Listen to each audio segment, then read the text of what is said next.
Yeah, right, exactly. You own me.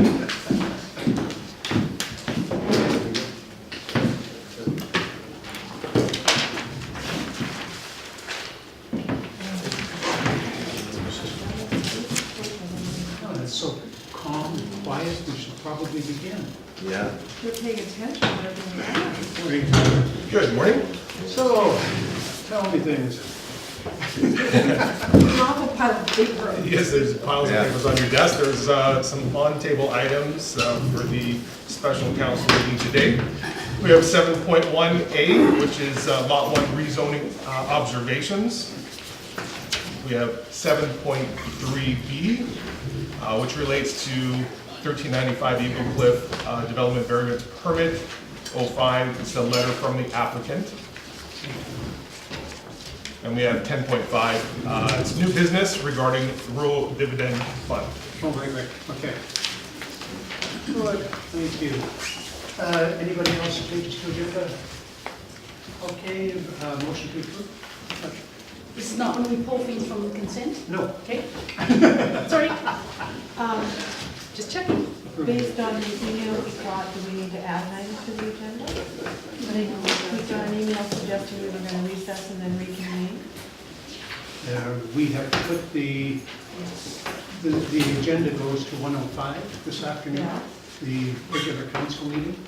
So we will adjourn to a closed meeting and then come back into a regular council meeting, the same meeting. We just will There's no adjourn. business item we need to add to the agenda. Yes, we should adjourn approval of the agenda at the rezone, the DK Harris rezoning. We just add that to it for approval. We can have Oh, it. gotcha. Yeah. Okay, so that's going to go under other business at the very end, DK Harris rezoning. Okay.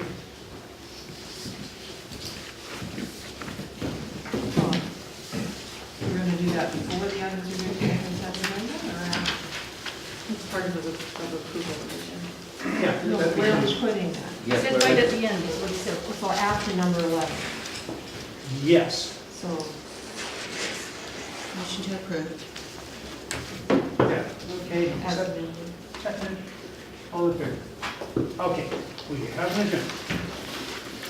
So, public comment section, how many have we got today? We have 7. 7. Yes. A new record. There is it. First up would be Leslie Churchland.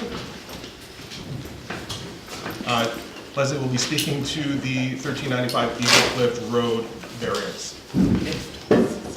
Good morning. Morning. I'm Leslie Churchland, and I'm here for Gail and Colin Eisen, who are very sorry they can't be here because they're presently out of the country unavoidably.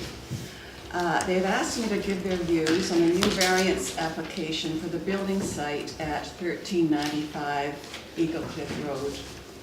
So our family, the Brooms and the Churchlands, have lived in Grafton Bay for about 78 years. And Gail, who's my cousin, has visited since she was a child. Now, about 7 or 8 years ago, Gail and Colin moved permanently to Bowen Island.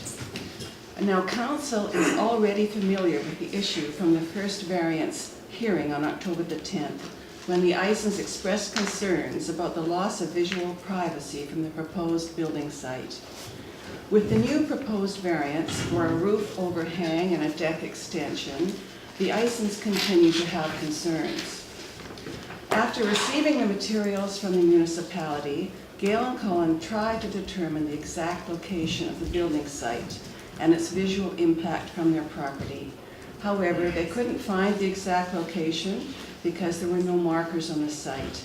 They had hoped to meet and discuss the location with the Nielsens, but they weren't available during this period. Now, Gail and Colin do believe that the new proposed house location will certainly improve their ability to provide screening from their own property, and they're very happy to do that.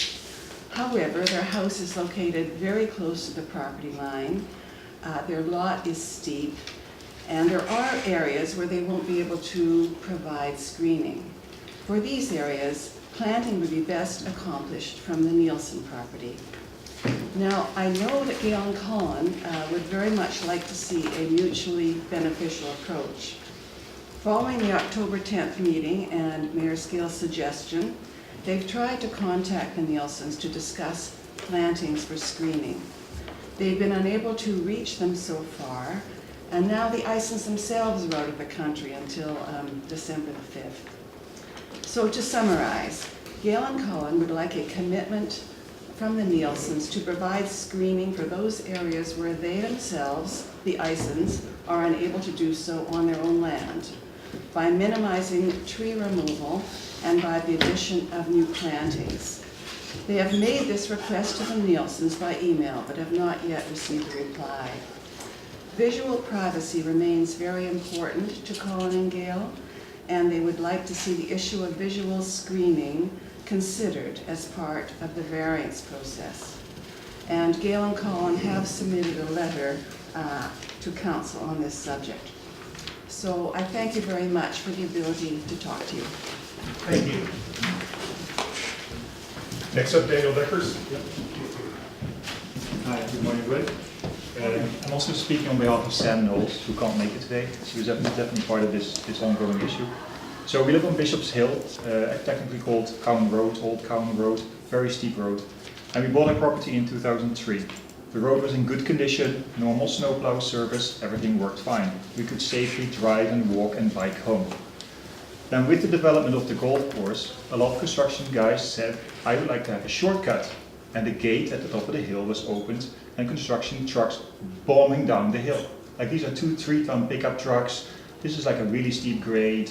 The middle section is untarred, so gravel is coming down and these guys can't stop. We had people jumping into ditches and really safety issues. So we encouraged with the roadworks to fix that issue. They tried closing the gate, locking the gate, and of course construction guys sometimes have big tools and can work around those issues. And eventually the solution was to put lock blocks there and permanently close the road. So with that also came a complete lack of snowplow service, because the lock blocks are there and you snowplow a road from the top down.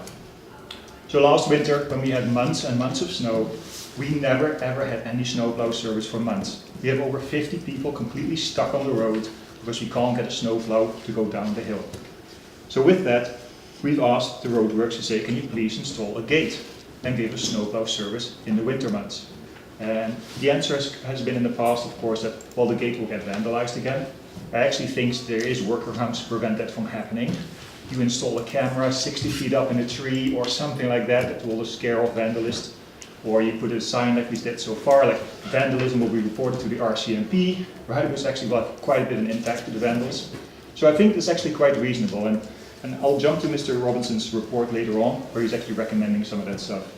However, the other issue is the road condition itself. So with the road being opened, we have major potholes, we have just unsafe conditions of driving and biking and walking up and down.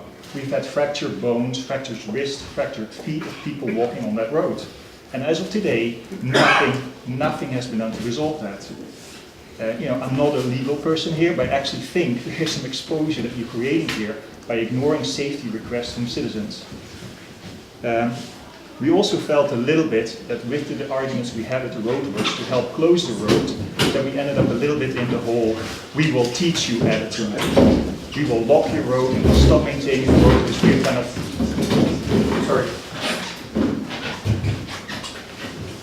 we will lock your roads and then we'll stop maintaining your roads. Mr. Robinson even verbally acknowledged to my wife Sam, saying, no, I will never fix your road, not in my lifetime. And I think this is unacceptable. A public servant who speaks like that about safety concerns to a citizen.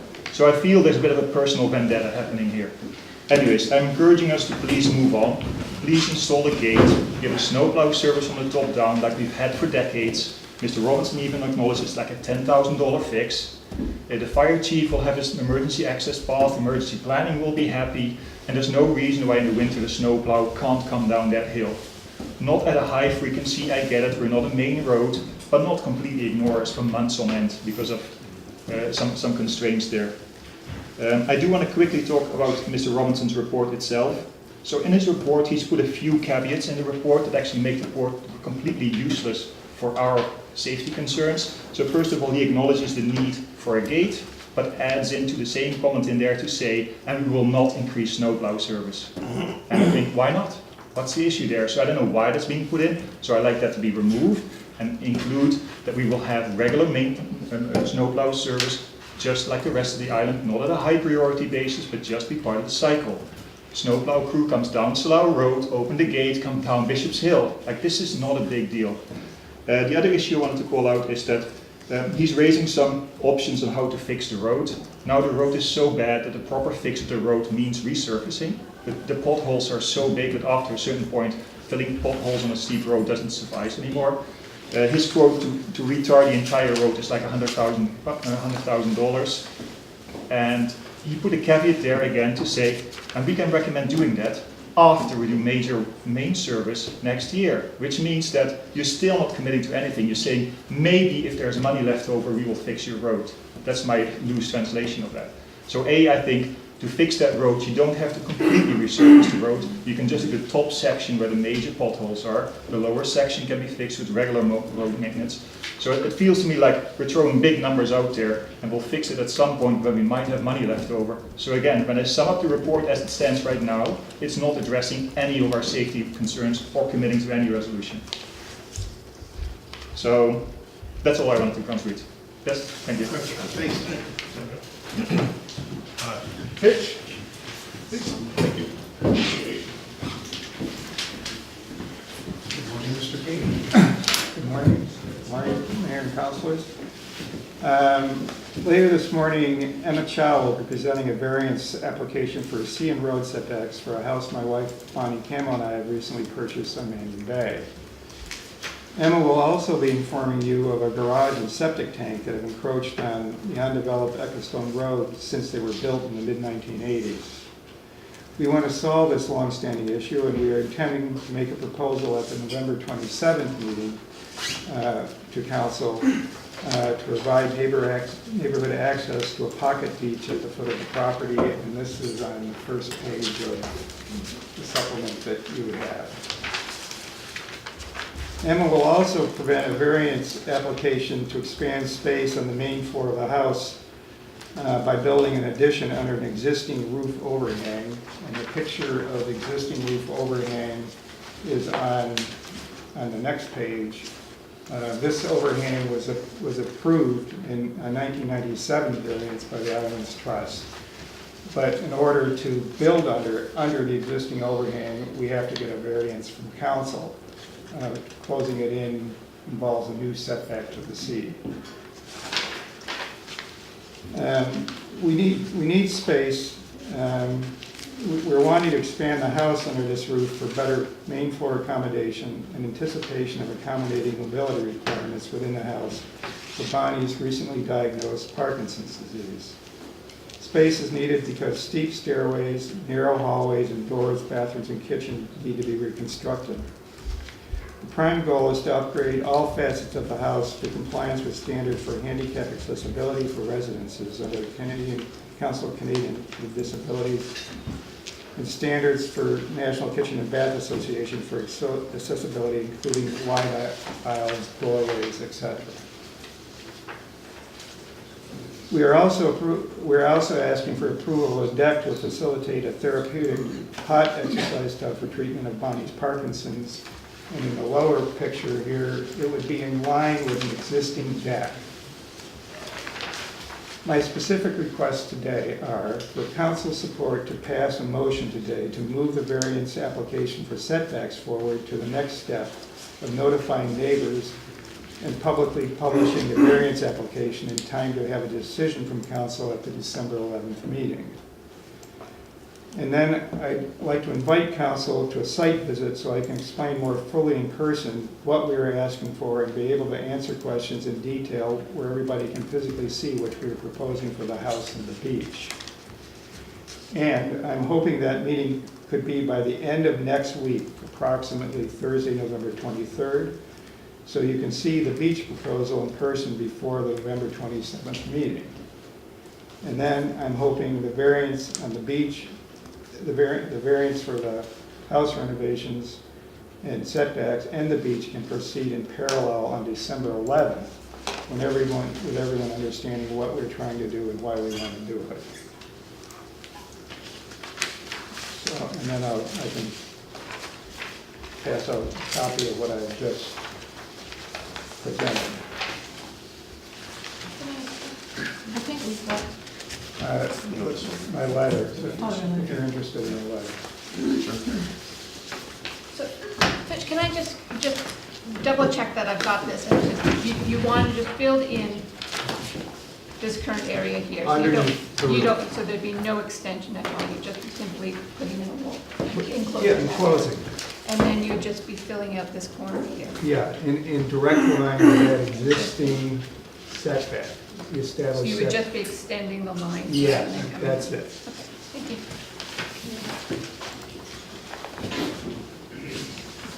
Great, thank you, Mitch. Thank you very much. We have Bob Lewis.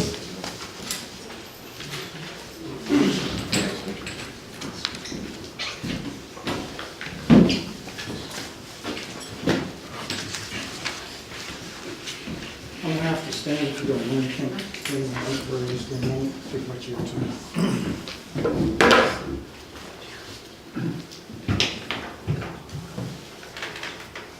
So Robert Lewis, Bishop's Hill, I live just below Sam and Daniel, and my concern is the road as well. So there's three areas that I think have to be addressed here. Originally, before we had a municipal council, we had service on the road. We had a basic level of service where the road would be repaired. When it got to the point where the maintenance on the road was inadequate for grading and scraping and packing, I and others talked to the engineer in charge. We looked at the costs of what it cost to run a machine and all the people. He looked at it carefully, he said, right, so we'll do the road. So they came in, they oiled the road and so forth. And it lasted for a long time. Whenever we had a problem, we'd phone, they would do the work. The snow plowing was a secondary road or whatever other term it was. It wasn't regular, but it was done. I know because I had to scrape my, go and shovel for 2 hours on my driveway every time that thing went by, but at least the road was passable. So we've gotten to the point now, over the last number of years, that what happens is the maintenance on a road is like some third world country. I've talked to whoever's a maintenance person in charge of this thing. There'd be 4 holes, 2 would be filled. And somebody come up with a bucket, throw the stuff in, stamp on it. It doesn't work. I used to do heavy construction. I know, I have a background in this stuff. We talked about it, it improved a bit, but it wasn't done properly. The patches of road and that should be done like out towards some of the other areas that are more property values perhaps, but go across it with asphalt and pack it down with a compactor, and then you have a surface that the water will run off of. There were concerns, and my property was one of the concerns, where the water would run off the road because of construction done behind me and up a hill, not by the current owners, but a long time before that. And enormous amounts of water would come down there and go across the driveway. So I did one set of excavation on it and then dug holes and it bounced over those for years. And tried the best I could to keep it all off. This summer, I put in drainage around it, and the pouring rain now, it doesn't go on the road at all. So I could see that was eroding the road. There was a valid point there. I'm sorry, oh, it's just stopped. We've hit. And I don't want to take too much time here. So that's 1 minute, 50 seconds. The next point here is, so the maintenance, the mechanism of maintenance is not acceptable. The other issue, and the snow plowing, well, whatever we can have is something, but just to say it's not going to increase from 0, that's unacceptable. And the reason is the safety concerns here. Now, this is not sort of homey little anecdotal speculations. I was standing outside one day when the road was not plowed, getting ready to try and take my daughter to the ferry. I looked down, and my neighbor down the road, he got stuck across the road. Another neighbor was trying to help him. A guy came around the corner, saw this situation. He couldn't stop. He went into the ditch. His car rolled over. I don't know if it was, it rolled over back onto its wheels. I don't know if it did 2 somersaults or just 1, but it was destroyed. He wasn't hurt. But that was something I observed. I know that I have neighbors that have broken bones and legs or wrists and this sort of thing. I've seen people fall and et cetera. It goes on and on. The problem that we've got now is that that road is so steep that people allow for it by driving too fast. And without taking too much time, I just want to tell you, because it's an odd perception that I hope I never have in my lifetime again. But my motorhome was the one that was blocking the road. So underneath there for 8 days, as I was jacking this thing up and blocking it, because there's no other way to get it up, I saw the people coming and going. After 3 days, I'm sorry it took so long, it kind of dawned on me that when they went by, they were having a terrible time because they were going really in the ditch and through this mud. So I went and got road base down from my driveway and I put it in there a little bit, and drain rock and stuff, and it helped. And I thought, well, maybe what we really should do is put enough so that it's not going to cause me a problem, and I did. But the funny thing was, is as I watched this happen over the next few days, there's no way to get from underneath this thing quickly, I could see them coming up the hill, and they'd start to speed up, and they would go by without a problem. But what they're not accounting for is the fact that they can't see beyond the other side. Now, what if the guy on the other side is doing the same thing? That's not a good decision process. So, 3 minutes. Yeah, you're getting close to 5 minutes, Robert. Yep, I got it. So we're almost done here. So my point is, I see children walking around there, people coming up the hill, walking their dog, people coming out, they're talking, they're not paying attention because they don't think this is some kind of, slalom course that they're walking on. These things have happened to people. Now, we're talking about safety, and I don't give a flying care about the financial, legal aspects, but I do have some background in this from a corporation. If somebody gets hurt here, you're not going to be looking at, we have lawsuits. You're going to be sitting across the table from a bunch of lawyers on a contingency, and they're going to do a forensic audit on your books. If there's any shifting from maintenance into capital projects to increase something that's non-essential, and of course there isn't, I'm 100% confident there isn't. The corporations I dealt with didn't have that 100% They're going certainty. to have to cut you off. Was that 5 minutes? It looked to me like It's 3 only minutes. 5 minutes. Okay, anyway, make the decision based on that. And the other thing is, this is a legal reference point. So if there isn't something, there will be an affidavit, and these points will be in it. Steve, the budget?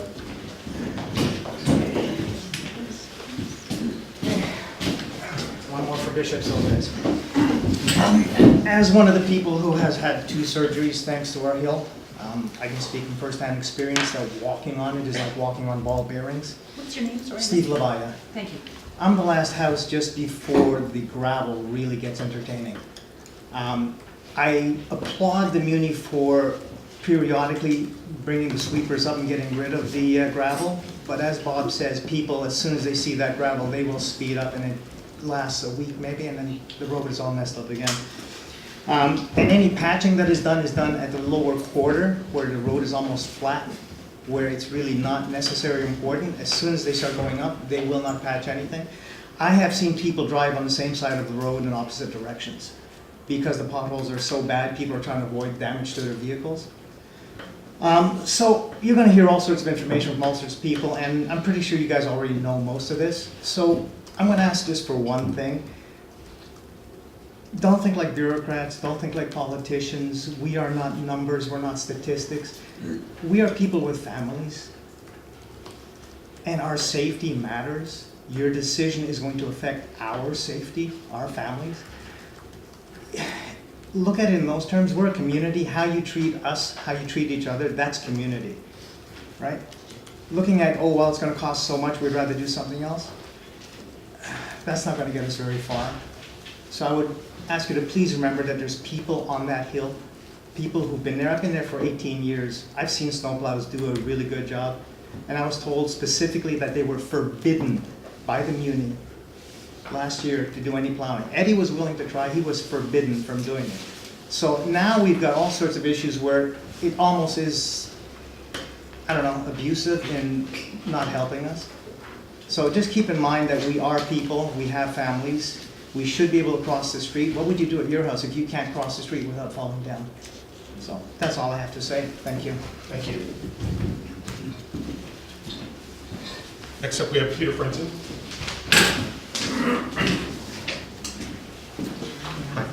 I'll be quite quick in the interest of time here. First of all, I did want to comment. I think you guys have an incredibly heavy workload that's increased dramatically from what I can see. The other thing, I want to apologize for sending in multiple missives. It's been characterized by the mayor as throwing things against the wall in the hope that something will stick, but really it is the same thing. I was having trouble loading HTML, and the PDF was so small that I relied on the previous report by the planner. And So this is about bylaws what are now labeled 432, 433, and 437, which before were 436, 37, 32, 33. So they represent a great improvement over the February 20th iteration, and Daniel has corrected the FSR at 7 instead of 0.7, and has also included setbacks that respect the guidelines for setbacks from the LR. So those are major things. So the two things that I just want to say are I still have no idea why this is going forward at this time. It seems like you guys have a very heavy workload. I don't understand why you would pre-zone something now, do blanket large rezonings, undertake something of this scope and complexity, and it will be complex at this time in the term. I just can't see why you would do that. But if you do it, and go ahead, I have two comments. One is, first I would ask that you consult with neighbors and consult with your groups before you send things out for referral. And the reason for that is that there's a lot of history and there's quite a lot of information out there going back to the Snuggcove Plan and the OCP, the working groups that were working on the surplus lands, that there's quite a body of thought that underlies it, and some of that has not been sort of acknowledged. And the second thing is that there are very different elements to this. So I think that the light industrial area is, an item of high importance and need.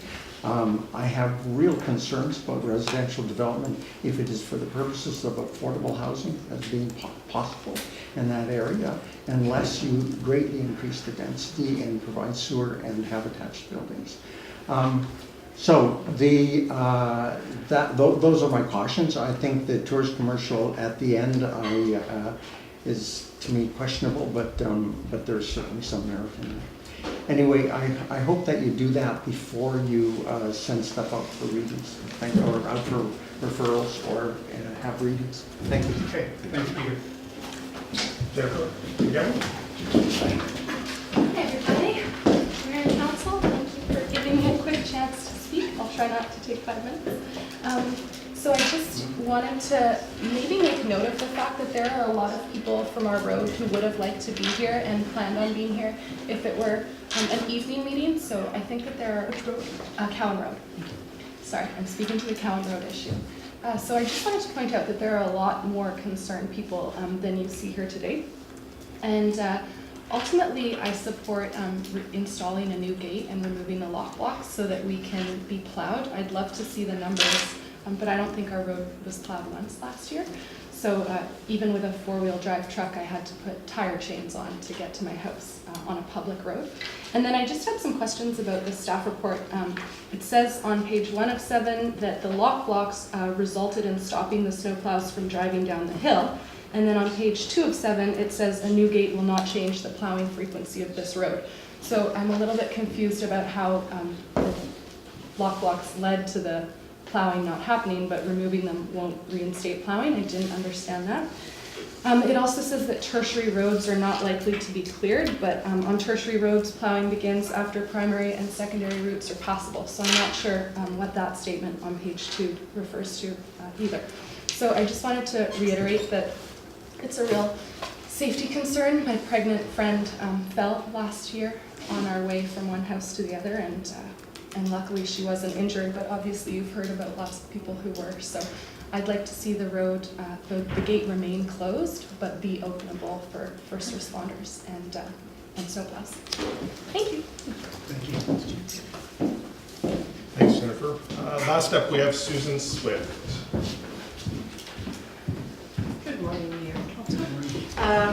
Susan Swift, I would like to address very, very briefly the Community Land Spot 1 issue.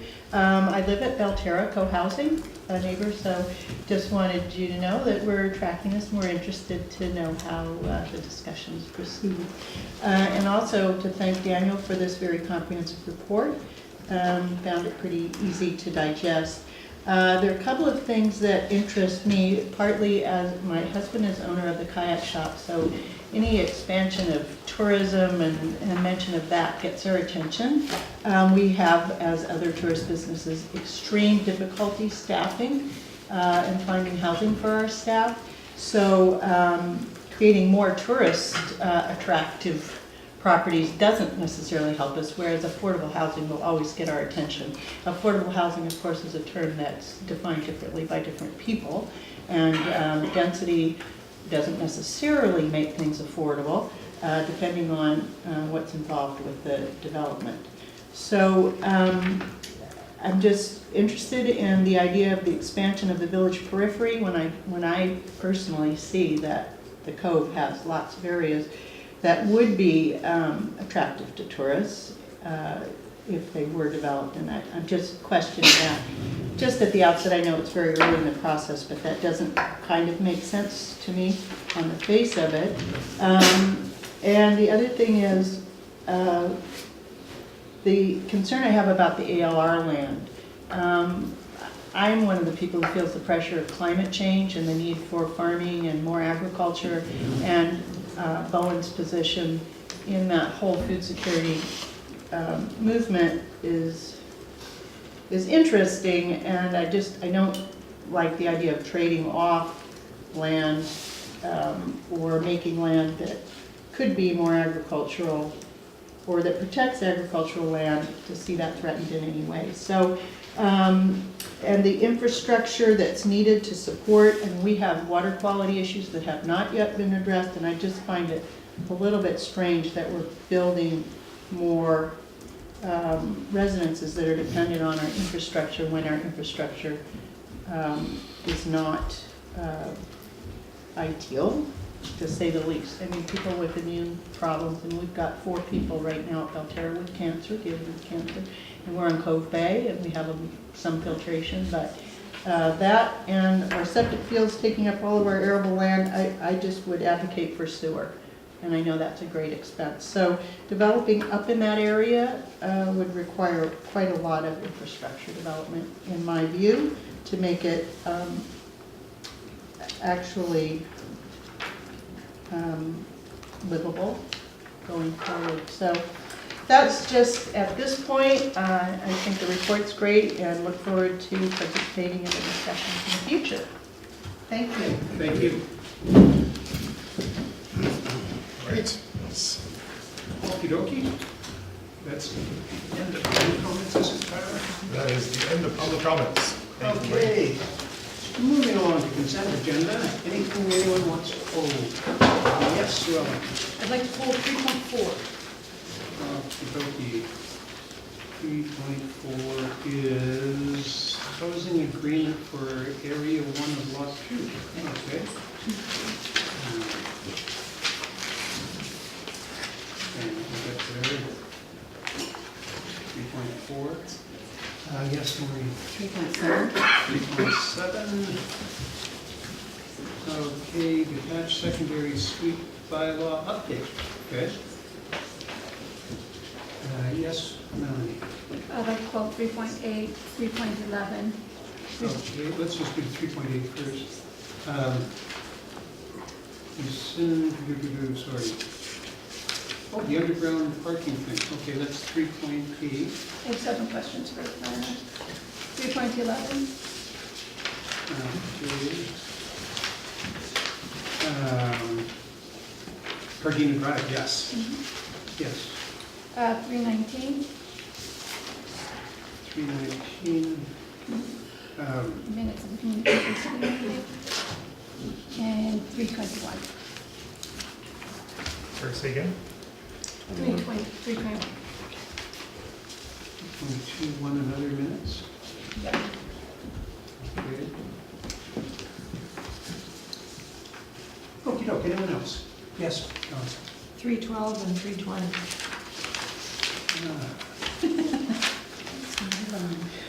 Well, when you have 25 things on the consent agenda, it's to be expected. Oh, 312 is another minutes? I might just defer all of these minute things to the next meeting, just to Well, warn you two in of case. that was basically, I just had questions and wanted them answered for the next meeting, so. Okay, then 320 is another next. Okay, anything else? Yes, Michael? Well, I have 3.8, 3.12, and I'd like to add 3.11. It's Sorry, 3.12. 3.11 and 3.12. We've got, They're done. they're pulled already. 3.12 is full? Yeah, I just pulled them. Oh, sorry. Okay. Anyone else? Okay. So, approval of the balance of the items in the consent agenda. And moved, seconded, all in favor, and that is passed unanimously. Moving along. We have no delegations, business arising. Roberto, get in here. Boy, you got some explaining to do. I know. So, good morning, Mayor and Council. I have a recommendation for you where Council, at the February 27th, 2017 regular Council meeting, directs staff to report back regarding implications of Council considerations regarding to the maintenance of Bishop's Hills Cowan Road. There it be resolved that Council authorized staff to move forward with the installation of a new gate on Bishop's Hill at a total estimate cost of $10,300 plus taxes before the end of 2017. So, as you heard the comments earlier today, Bishop's Hill they've had a gate on Bishop's Hill forever. It's been closed, it's been pulled out. It seemed to be a game with the kids. Hopefully they've all grown up and have moved off the island now. So what I want to do is I want to put a new gate in there. We'll remove the lock blocks. The gate really has to be in that position because if I've been asked to put it down farther down the hill, well, what would happen is that people